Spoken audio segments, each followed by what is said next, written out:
ओम शांति। पवित्रता ब्राह्मण जीवन की रियलिटी है, रॉयल्टी भी है और पर्सनैलिटी भी है। पवित्रता केवल ब्रह्मचर्य नहीं है, पवित्रता केवल देह की नहीं है, अभी तो मनसा भी है, वाचा भी है, कर्मणा भी है।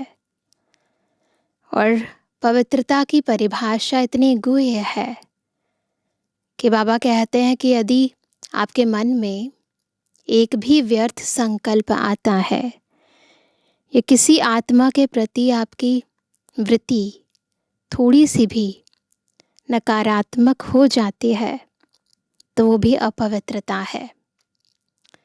पवित्रता की इस बेहद की परिभाषा को या यूँ कहें कि पवित्रता की यथार्थ परिभाषा को आज की मुरली बहुत ही स्पष्टता से समझा रही है। बहुत ही गहराई से अपनी पवित्र स्थिति यानी आत्मिक स्थिति में स्थित होकर हम बाबा के महावाक्य सुनेंगे। आज है 11 तारीख 11 जून 2025। बाबा के महावाक्य हैं, मीठे बच्चे अभी तुम्हें बेहद की पवित्रता को धारण करना है। बेहद की पवित्रता अर्थात एक बाप के सिवाय और कोई याद न आए, है ना। बहुत ही गहरी परिभाषा है कि और कोई याद ना आए, बस एक बाबा याद रहे। प्रश्न है, बाप से वर्षा लेने के पहले का पुरुषार्थ और उसके बाद की स्थिति में क्या अंतर होता है। बहुत बड़ा अंतर आ जाता है ना। बाबा से वर्षा लेते समय हमारी आंतरिक स्थिति क्या होती है और लेने के बाद कैसे हो जाते हैं। उत्तर है, जब तुम बाप से वर्षा लेते हो तो देह के सब संबंधों को छोड़ एक बाप को याद करने का पुरुषार्थ करते हो। यही पुरुषार्थ करते हैं हम सभी। और जब वर्षा मिल जाता है तो बाप को ही भूल जाते हो। अभी वर्षा लेना है, इसलिए कोई से भी नया संबंध नहीं जोड़ना है, नहीं तो भूलने में मुसीबत होगी। जो ऑलरेडी संबंधी बना लिए हैं उनको ही भुलाने के लिए इतने एफर्ट्स करने पड़ते हैं, तो और बनाना, फिर उनको तोड़ना, है ना। एडिशनल पुरुषार्थ करने की बात हो गई ना, मेहनत की बात हो गई ना। सब कुछ भूल एक को याद करो तो वर्षा मिल जाएगा। गीत है, यह वक्त जा रहा है। गाफिल तुझे घड़ियाल ये देता है मनादी, गर्दून घड़ी उम्र की एक और घटा दी। किसके लिए रुका है, किसके लिए रुकेगा, करना है जो भी कर ले, ये वक्त जा रहा है, ये वक्त जा रहा है। किसके लिए रुका है, किसके लिए रुकेगा, करना है जो भी कर ले, ये वक्त जा रहा है, ये वक्त जा रहा है। किसके लिए रुका है।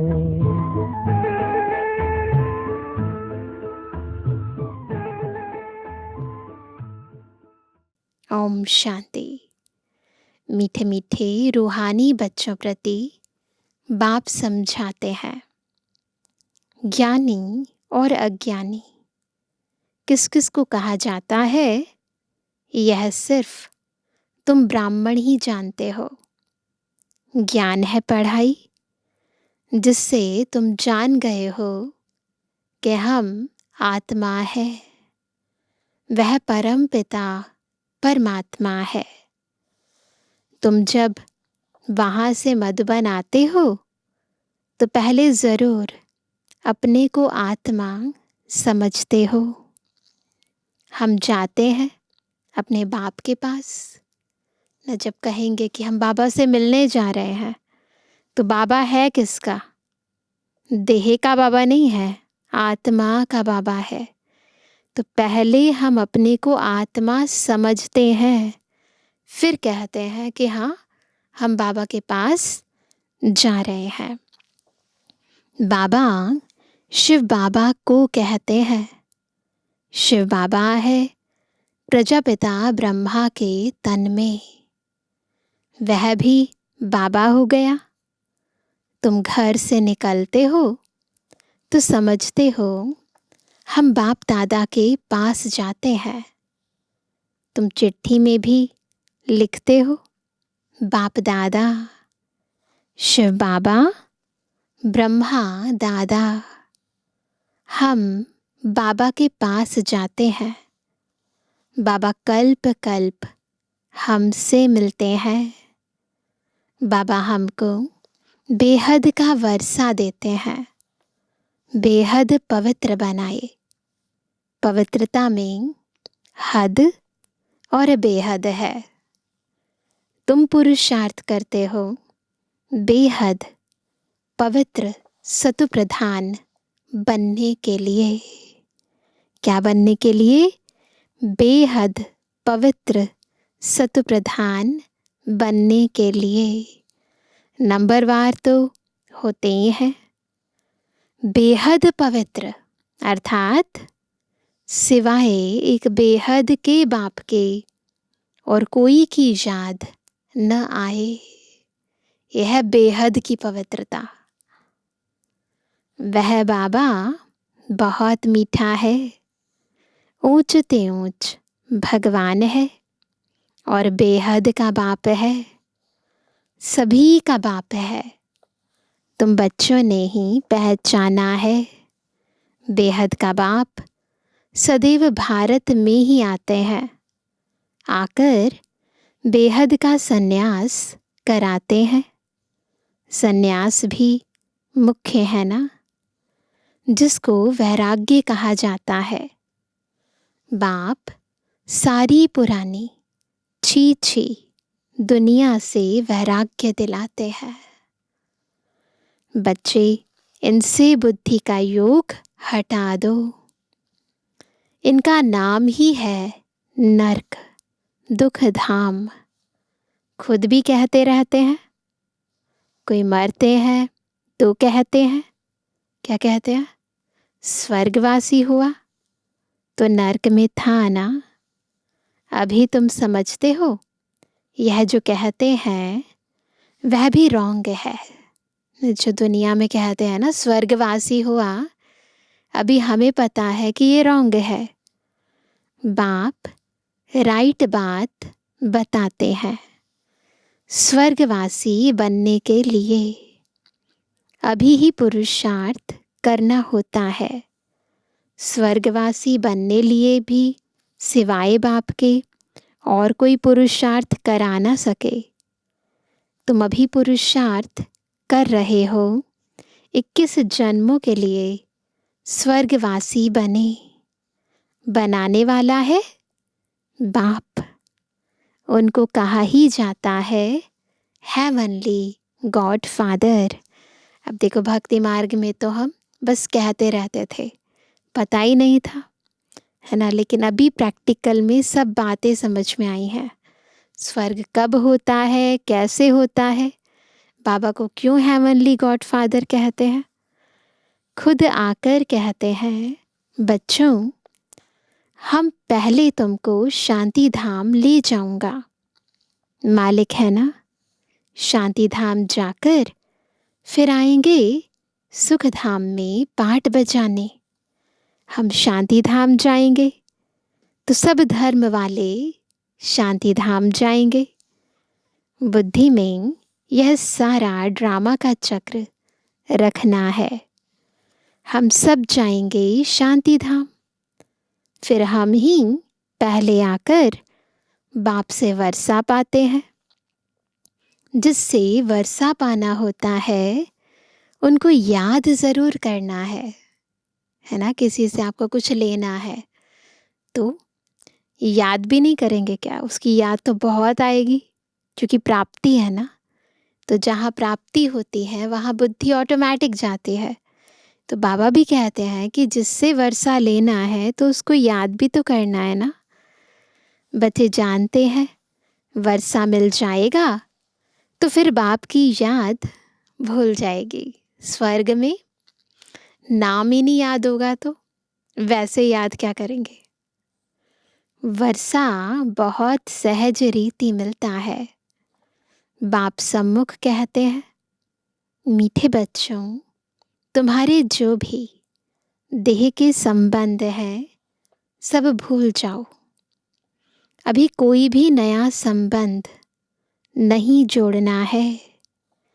अगर कोई भी संबंध जोड़ेंगे तो फिर उनको भूलना पड़ेगा, है ना। तो डबल मेहनत हो जाएगी ना। समझो बच्चा व बच्ची पैदा हुए तो वह भी मुसीबत हुई, एक्स्ट्रा याद बढ़ी ना। तो ये भी बहुत ही महीनता से समझने की बात है कि अब संगम युग पर जबकि जाने का समय है, जबकि सब संबंधों से मन बुद्धि की डोर तोड़ने का समय है, ऐसे समय पर यदि हम किसी व्यक्ति के साथ या किसी वस्तु के साथ या साधन के साथ मन बुद्धि की प्रीत जोड़ेंगे, संबंध जोड़ेंगे, तो हमें एक्स्ट्रा पुरुषार्थ करना पड़ेगा। इसीलिए हर कदम सोच समझ कर रखना है ना। तो बाबा कहते हैं सबको भूल एक को ही याद करना है। वही हमारा माता पिता, टीचर, गुरु आदि सब कुछ है। एक बाप के बच्चे हम भाई बहन हैं। चाचा मामा आदि का कोई संबंध नहीं।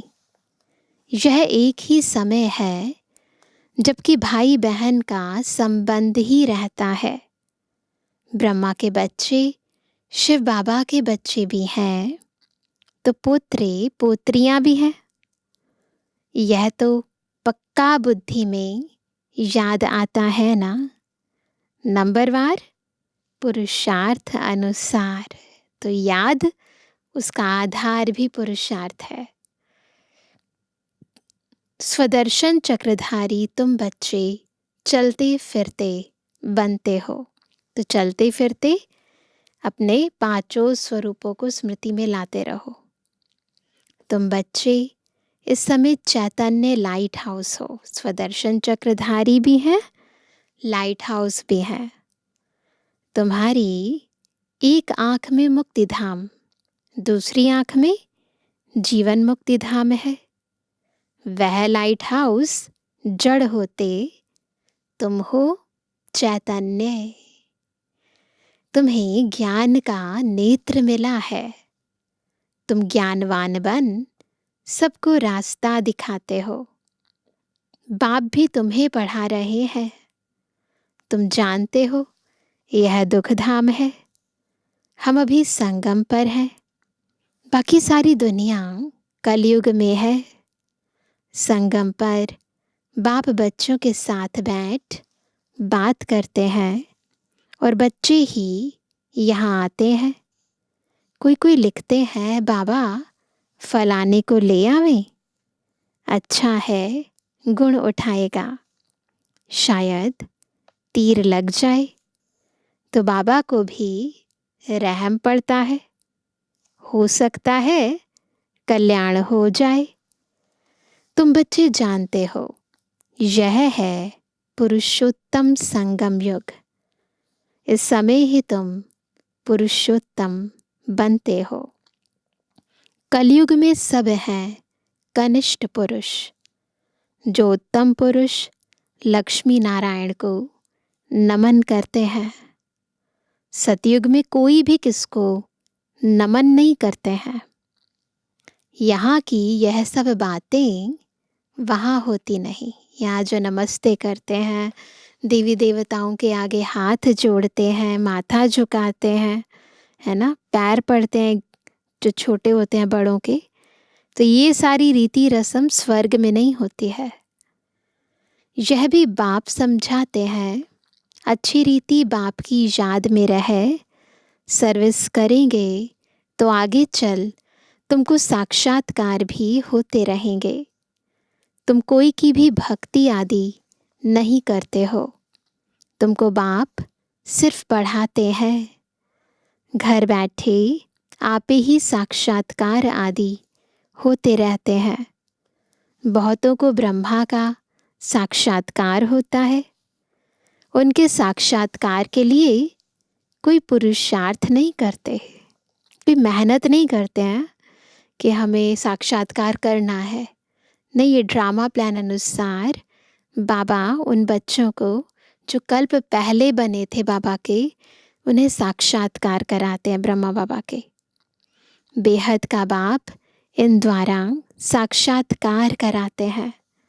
भक्ति मार्ग में जो जिसमें जैसी भावना रखते हैं उसका साक्षात्कार होता है, तो वह भक्ति मार्ग की बात है। लेकिन ज्ञान मार्ग में तो छोटी छोटी हमारी दादियाँ जब बहुत छोटी थी तो उनको ऐसे ही साक्षात्कार हो जाते थे, कोई उन्होंने भक्ति थोड़ी ना की।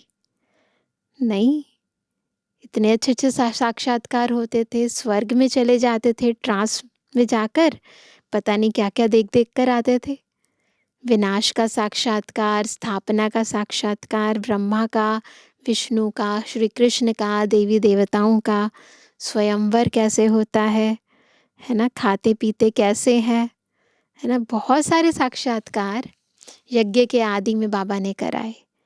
कि उसके लिए किसी ने तपस्या या कोई विशेष भक्ति थोड़ी ना की, लेकिन भक्ति में जो है वो साक्षात्कार होता है। यदि आप किसी विशेष देवी देवता की भक्ति करते हो जिसमें भावना होती है, उसका साक्षात्कार हो जाता है। अभी तुम्हारी भावना सबसे ऊंच ते ऊंच बाप में है, तो बिगिर मेहनत बाप साक्षात्कार कराते रहते हैं। शुरू में कितना ध्यान में जाते थे, आप ही आपस में बैठ ध्यान में चले जाते थे, कोई भक्ति थोड़ी की। बच्चे कभी भक्ति करते हैं क्या? जैसे एक खेल हो गया था, चलो बैकुंठ चलें, एक दो को देखते चले जाते थे। जो कुछ भी पास्ट हुआ वह फिर रिपीट करेंगे। तुम जानते हो, हम ही इस धर्म के थे। सतयुग में पहले पहले यह धर्म है, इनमें बहुत सुख है।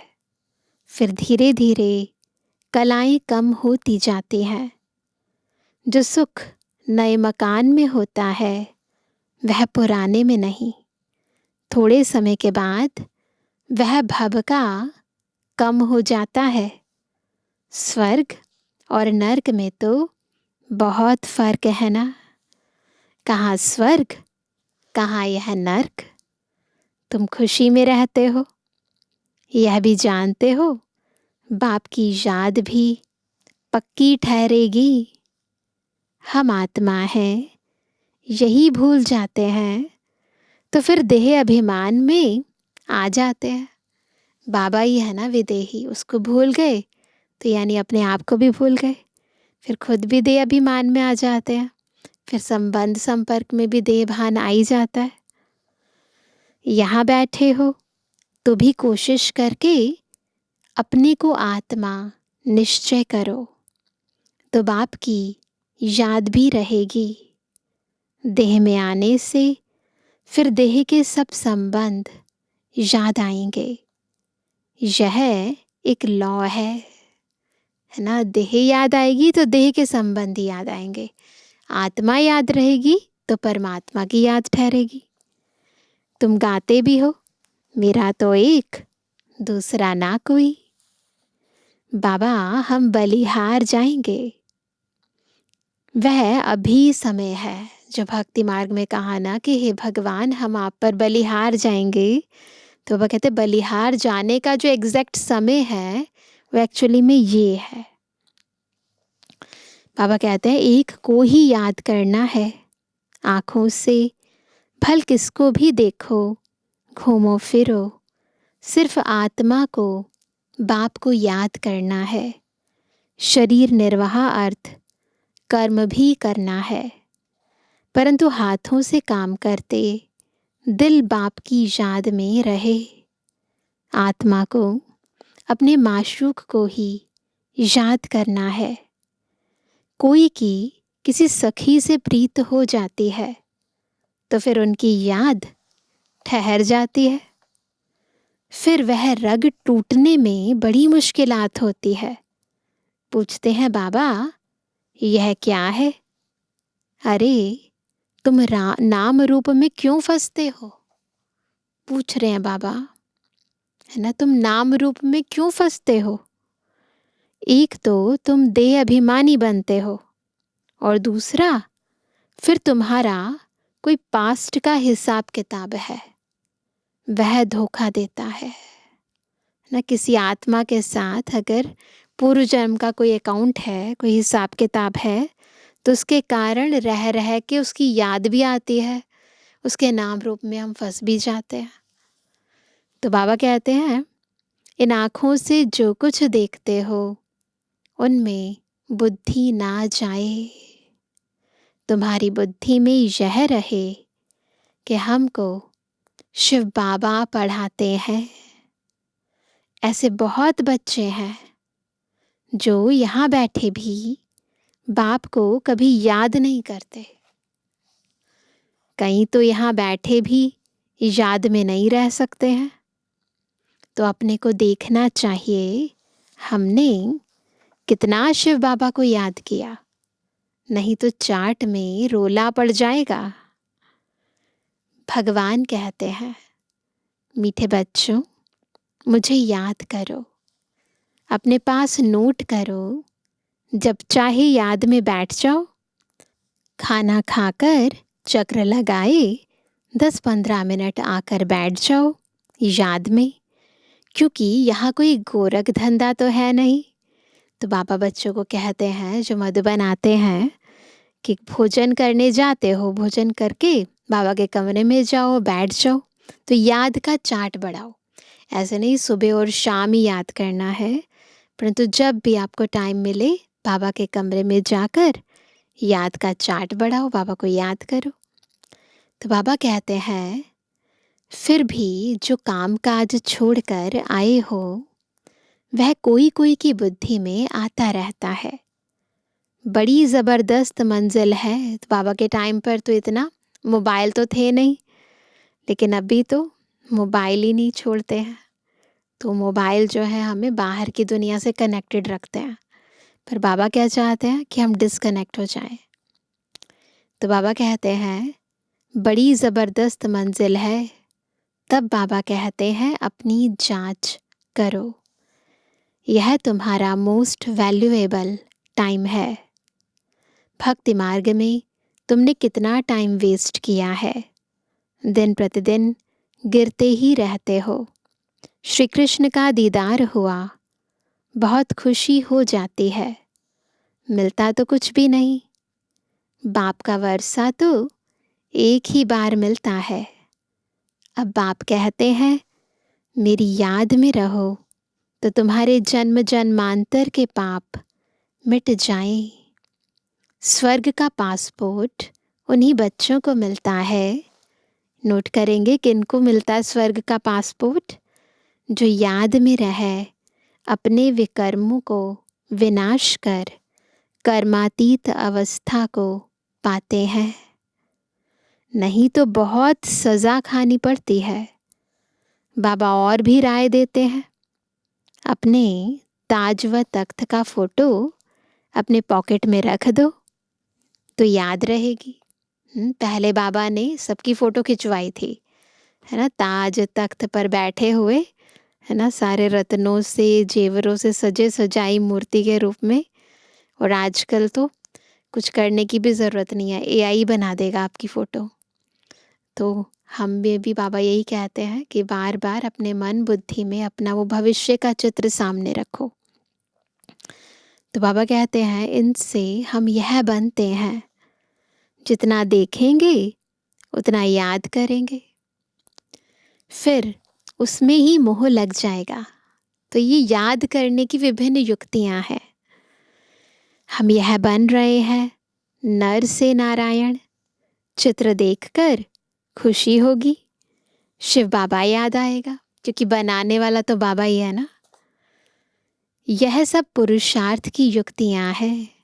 कोई से भी तुम पूछो सत्यनारायण की कथा सुनने से क्या होता है, हमारा बाबा हमको सत्यनारायण की कथा सुना रहे हैं। कैसे 84 जन्म लिए हैं, वह भी हिसाब तो चाहिए ना।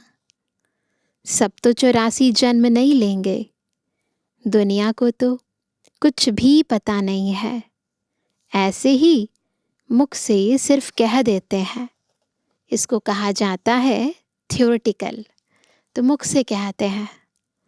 यह है तुम्हारा प्रैक्टिकल। अभी जो हो रहा है उनके फिर भक्ति मार्ग में पुस्तक आदि बनेंगे। तुम स्वदर्शन चक्रधारी बनकर विष्णुपुरी में आते हो। यह है नई बात। रावण राज्य झूठ खंड, फिर सचखंड राम राज्य होगा। चित्रों में बड़ा क्लियर है। अभी इस पुरानी दुनिया का अंत है। 5000 वर्ष पहले भी विनाश हुआ था। साइंसदान जो भी हैं, उन्हों को ख्याल में आता है कि हमको कोई प्रेरक है ना, जो हम यह सब करते रहते हैं। समझते भी हैं हम यह करेंगे तो इनसे सब खत्म हो जाएंगे। तो बाबा बता रहे हैं कि एक्चुअली में जो बनाने वाले हैं उनको भी मन में आता है कि हम जो बना रहे हैं इससे विनाश होने वाला है, लेकिन फिर भी उन्हें बार बार फील होता है जैसे कोई प्रेरणा कर रहा है हमें, कोई एक्सटर्नल फोर्स है जिसके कारण हम ये बना रहे हैं। परंतु परवश है, डर लगा हुआ है। समझते हैं घर बैठे एक बॉम्ब छोड़ेंगे तो खत्म कर देंगे। एरोप्लेन, पेट्रोल आदि की भी दरकार नहीं रहेगी। विनाश तो जरूर होना ही है। नई दुनिया सतयुग था। क्राइस्ट से 3000 वर्ष पहले स्वर्ग था। फिर अब स्वर्ग की स्थापना हो रही है। आगे चल समझेंगे। तुम जानते हो स्थापना जरूर होनी है। इसमें तो पाई का भी संशय नहीं। बिल्कुल 100% निश्चय है, और ये निश्चित है कि स्वर्ग जरूर आएगा। यह ड्रामा चलता रहता है कल्प पहले मुआफिक। ड्रामा जरूर पुरुषार्थ कराएगा। ऐसे भी नहीं जो ड्रामा में होगा सो होगा, ये से भी नहीं चलेगा, है ना। ड्रामा के ज्ञान को यथार्थ रीति समझना है और इसको कहाँ प्रयोग में लाना है ये भी समझना है। पूछते हैं पुरुषार्थ बड़ा या प्रारब्ध बड़ी? पुरुषार्थ बड़ा, क्योंकि पुरुषार्थ की ही प्रारब्ध बनेगी, है ना। तो इसीलिए पहले हमेशा पुरुषार्थ को रखा जाता है। पुरुषार्थ बगैर कभी कोई रह ना सके। तुम पुरुषार्थ कर रहे हो ना। कहाँ कहाँ से बच्चे आते हैं, पुरुषार्थ करते हैं, कहते हैं बाबा हम भूल जाते हैं। अरे शिव बाबा तुमको कहते हैं मुझे याद करो। किसको कहा? मुझे आत्मा को कहा। बाप आत्माओं से ही बात करते हैं। शिव बाबा ही पतित पावन है। यह आत्मा भी उनसे सुनती है। तुम बच्चों को यह पक्का निश्चय रहना चाहिए कि बेहद का बाप हमको विश्व का मालिक बनाते हैं। वह है ऊंच ते ऊंच, प्यारे ते प्यारा बाप। भक्ति मार्ग में उनको ही याद करते थे। गाते भी हैं। क्या गाते हैं? तुम्हारी गति मति न्यारी। तो जरूर मत दी थी ना।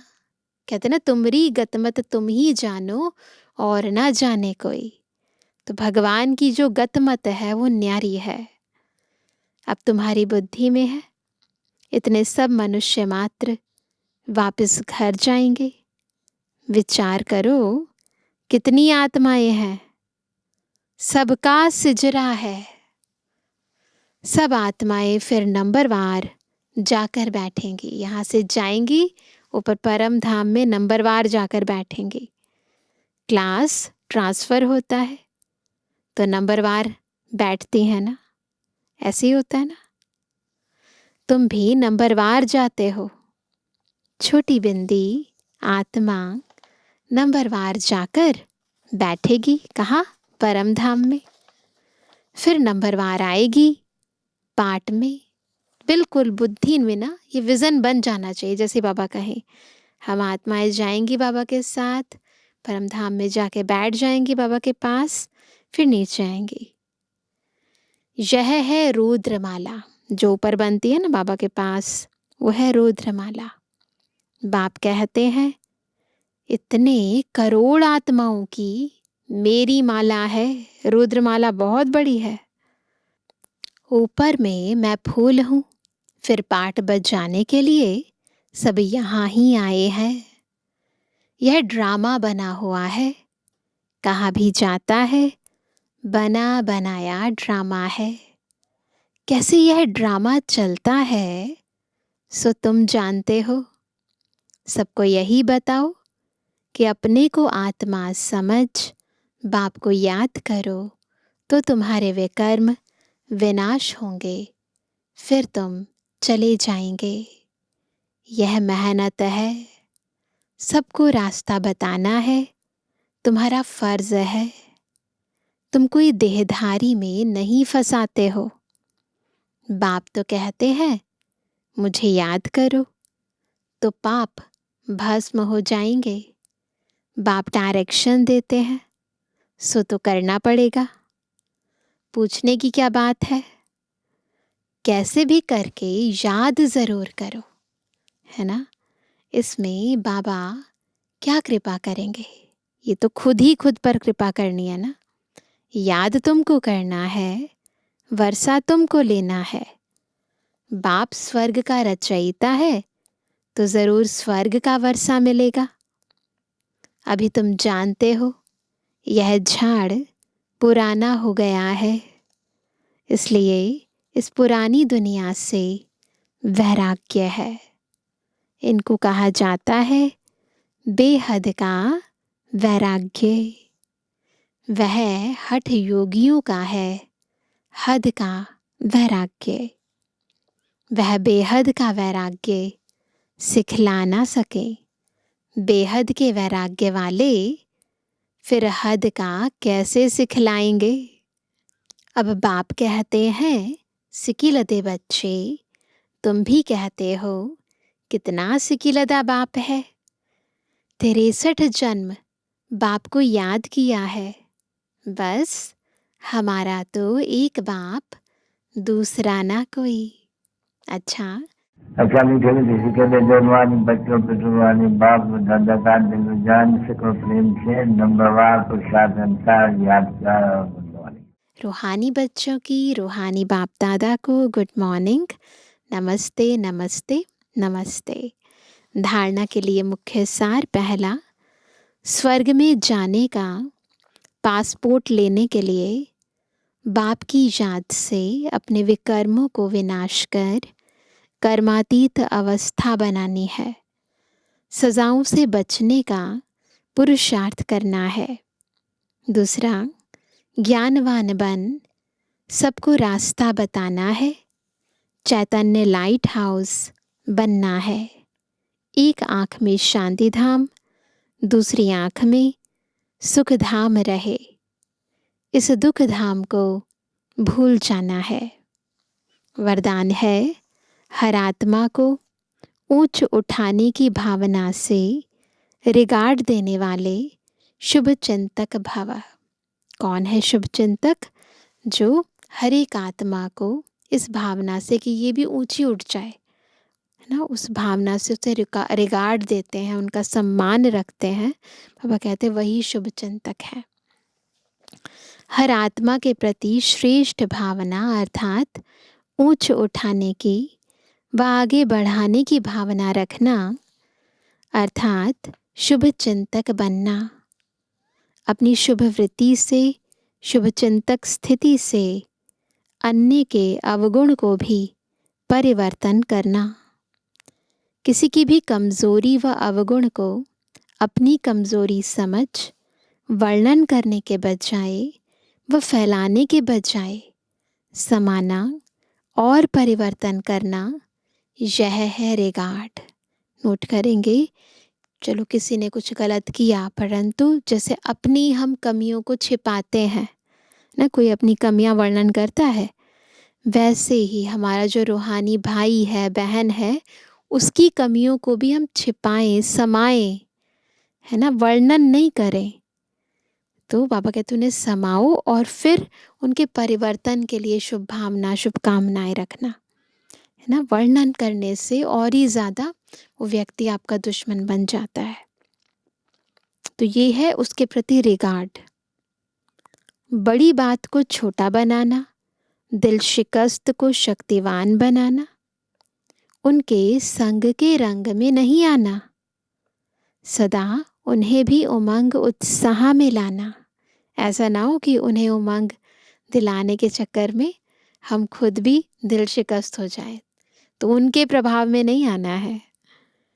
यह है रिगार्ड। ऐसे रिगार्ड देने वाले ही शुभ चिंतक हैं। स्लोगन है, त्याग का भाग्य समाप्त करने वाला पुराना स्वभाव संस्कार है, इसलिए इसका भी त्याग करो।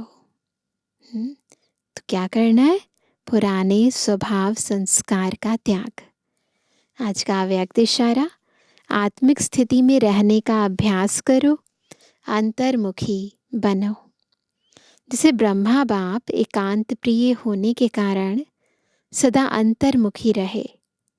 मैं आत्मा हूँ, मैं आत्मा हूँ, यह पाठ पक्का किया, जिस कारण वे स्वयं भी सदा शांति और सुख के सागर में समाये रहे और अन्य आत्माओं को भी अपने शुद्ध संकल्प और वाइब्रेशन द्वारा, वृत्ति और बोल द्वारा, संपर्क द्वारा शांति की व सुख की अनुभूति कराते रहें। ऐसे फॉलो फादर करो। ठीक है ना।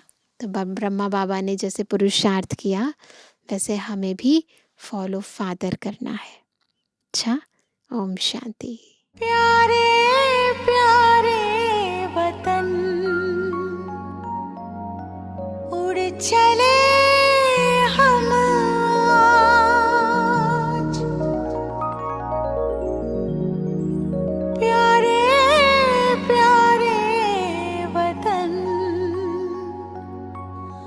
उड़ चले हम आज मेरे बाबा के पास, शिव बाबा के पास, मेरे बाबा